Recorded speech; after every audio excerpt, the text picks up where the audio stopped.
You know, it's probably useful I would ask both of you this question to talk about where you are now in terms of serving on the Minnesota Supreme Court. Was the concept of being a judge or serving as a judge, let alone serving as a justice on the Minnesota Supreme Court, something that motivated you?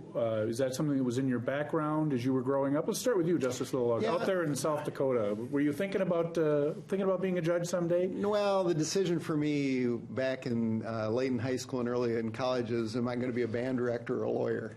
And my dad was delighted that I was going to be a lawyer.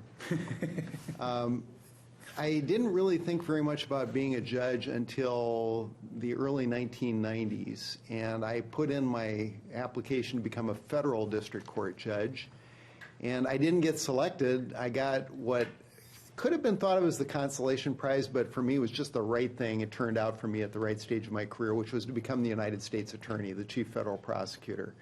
And I had the chance to work, of course, then with a lot of federal judges and with brilliant assistant U.S. attorneys like Justice Wright. And then I kind of put it on the back burner for a while. And then, in connection with multiple appearances before the Minnesota Supreme Court by way of brief and otherwise, I started getting much, much more interested in the Minnesota Supreme Court because a lot more of my practice was going from federal to state court. So when a Supreme Court justice retired a couple of years ago, I put in an application, was a finalist. Justice Wright was selected, which was marvelous.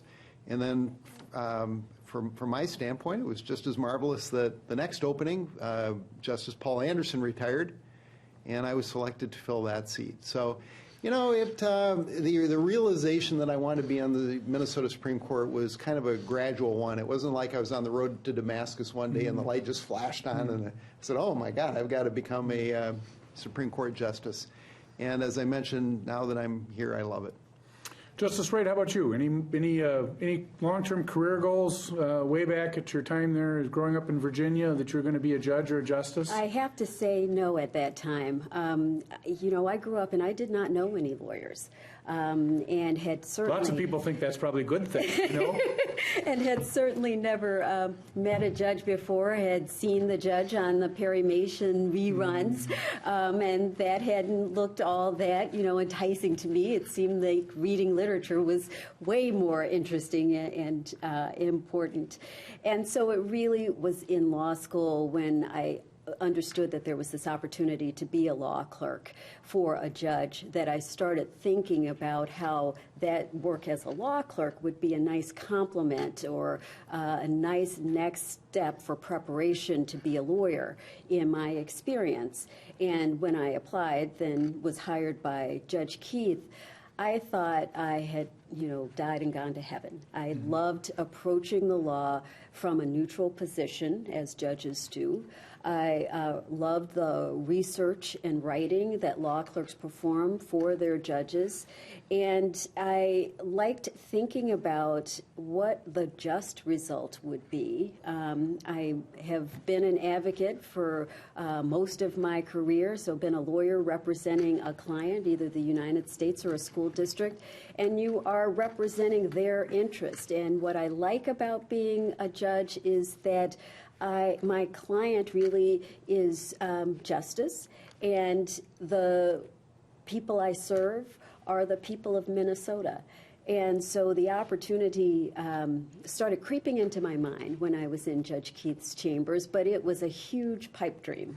I just thought if ever, but didn't think I would ever. And so it has been a wonderful twist of fate to be able to be a trial judge first and have that experience and serve in that capacity and get to know the dedicated lawyers and the dedicated court personnel who come to court every day and do an excellent job at representing their clients and serving the court so that judges can make good decisions.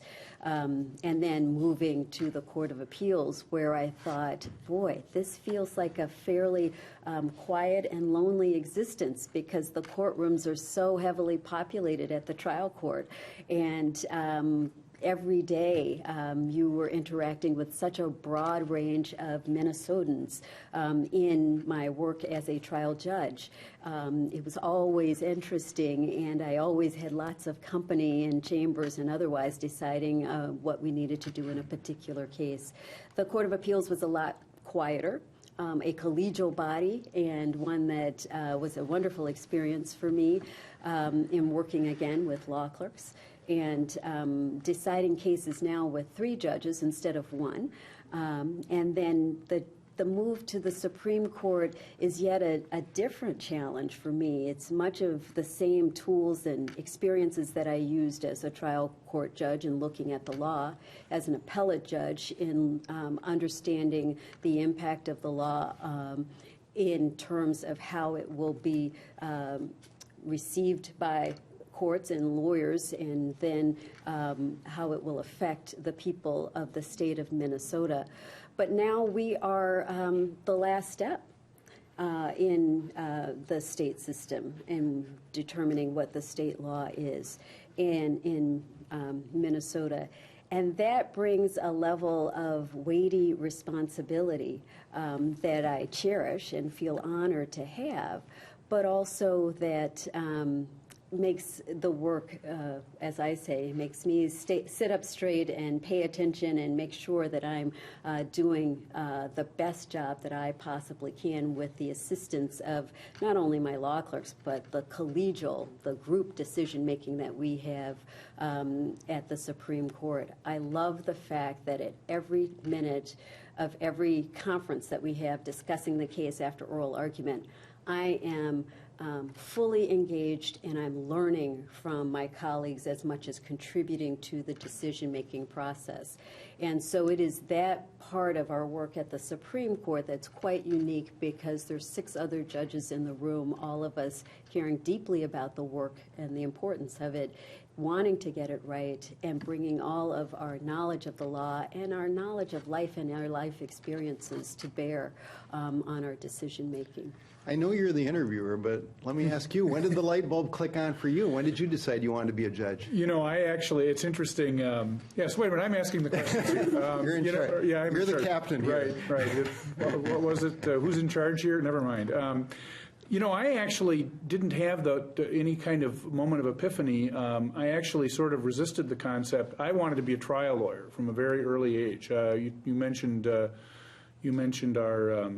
our friend Perry Mason from television, and some of our older viewers may remember him, and I thought that was pretty great to be able to sit there and ask questions of the witness. And the defendant always confesses. The last witness, I only had that happen to me once in trial, and it came out the other way. My client... Your client confessed. Yeah, my client, it's a long story. It was not a good day. But the point is that I wanted to be a trial lawyer, and so I went off to do that, and it didn't really dawn on me that I might be interested in becoming a judge. And I actually turned down a couple of opportunities to interview because I wasn't sure I was ready. And finally, at age 44, the phone call came, and I was encouraged to apply. And as both of you did, Governor Carlson had a merit selection process and interviewed a bunch of candidates, and either couldn't find anybody qualified and asked me to take the spot, or found I was the most qualified. But in any event, I had the opportunity to start my career at the Court of Appeals. And I did not anticipate that. I really didn't.